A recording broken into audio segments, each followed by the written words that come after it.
அனைவருக்குமே வணக்கம்.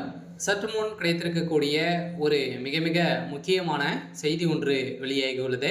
சற்று முன் மதுரை நீதிமன்றம் செந்தில் பாலாஜிக்கு போட்ட அதிரடி உத்தரவு, அரசியல் வாழ்க்கை முடிந்தது.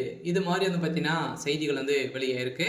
ஸோ அனைவருக்குமே தெரியும், செந்தில் பாலாஜி அவர்கள் பார்த்தீங்கன்னா செய்தது ஒரு மிகப்பெரிய சம்பவம் பார்த்தீங்கன்னா செஞ்சுட்டார் இல்லையா? ஸோ பார்த்தீங்கன்னா அதிரடியாக இது வரைக்குமே விஜய் அவர்கள் ஸோ 6 இடத்துல பார்த்தீங்கன்னா பிரச்சாரம் ஈடுபட்டார். இதில் எந்த ஒரு பிரச்சனையும் இல்லாமல் சென்றிருந்த நிலையில் கரூரில் நடந்த சம்பவத்தின் அடிப்படையில் சதுரடியாக பார்த்தீங்கன்னா அங்கு செந்தில் பாலாஜி அவர்கள் தான் கூலிப்படை இறக்கி இது ஒரு மிகப்பெரிய கூட்டு சதி செஞ்சுருக்காங்க அப்படின்றது பார்த்தீங்கன்னா தாவகா விஜய் அவர்கள் ஸோ வழக்குப்பதிவு செஞ்சுருந்தாங்க. இந்த வழக்குப்பதிவின் அடிப்படையில் சதுரடியாக மதுரை உச்சநீதிமன்றம் சதுரடியாக உத்தரவு போட்டு இருக்காங்க. சில பார்த்தீங்கன்னா அதிரடியாக செந்தில் பாலாஜி அவர்கள் இப்போ நேரில் ஆஜராக வேண்டும் அப்படின்னு மாறி போட்ட உத்தரவின் அடிப்படையில் செந்தில் பாலாஜியுடைய அரசியல் வாழ்க்கைக்கு ஒரு மிகப்பெரிய முற்றுப்புள்ளி வைத்திருக்காங்க. சொல்ல பார்த்தீங்கன்னா வருகின்ற சட்டமன்ற தேர்தலில் செந்தில் பாலாஜி அவர்கள் போட்டியிட முடியாது அப்படின்ற மாதிரி பார்த்தீங்கன்னா தேர்தல் ஆணையம் அதிரடியாக உத்தரவு போடுவதாகவும் ஒரு பரபரப்பான செய்தி வெளியாக இருக்குது. ஸோ அதெல்லாம் பார்த்தீங்கன்னா அதிரடியாக திமுகவுடைய அறிவாலயமே ஒரு மிகப்பெரிய துக்கத்தில் தான் இருக்காங்க.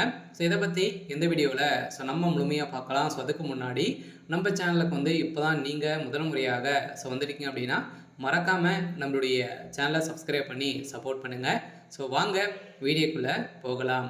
ஸோ பார்த்தீங்கன்னா அதிரடியாக கரூரில் நடந்த சம்பவத்தின் அடிப்படையில் பார்த்தீங்கன்னா விஜய் மீது திமுகவில் பார்த்தீங்கன்னா அதிரடியாக கடுமையான விமர்சனங்களை செய்து விஜய் அவர்கள் கைது செய்யப்பட வேண்டும் அப்படின்ற மாதிரி பார்த்தீங்கன்னா அதிரடியாக போராட்டத்தில் இறங்கியிருந்தாங்க.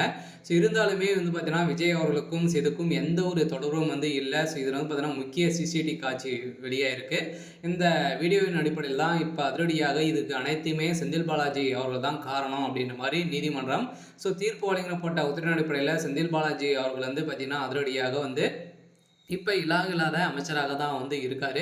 இருந்தாலுமே வருகின்ற சட்டமன்ற தேர்தலில் அவர் போட்டியிட முடியாது அப்படின்ற மாதிரி பார்த்தீங்கன்னா இப்போ அதிரடியாக நீதிமன்றம் உத்தரவு போட்டிருக்காங்க. சொல்ல பார்த்தீங்கன்னா அதிரடியாக செந்தில்குமாருடைய முன்பு விசாரணைக்கு இந்த விசாரணை அடிப்படையில் அவருடைய அரசியல் வாழ்க்கைக்கு முற்றுப்புள்ளி வைக்கும் விதத்தில் தான் பார்த்தீங்கன்னா இப்போ அதிரடியாக செஞ்சுருக்காங்க.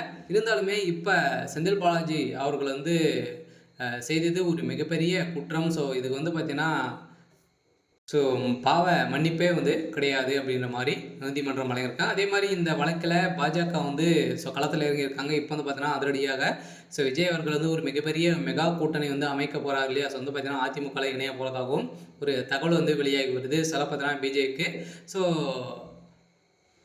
அடிமையாகி வந்திருக்கக்கூடிய நிலையில் இப்போ நடந்திருக்கு. இருந்தாலுமே என்ன நடக்குது அப்படின்றத தொடர்ந்து வீடியோவில் பார்க்கலாம்.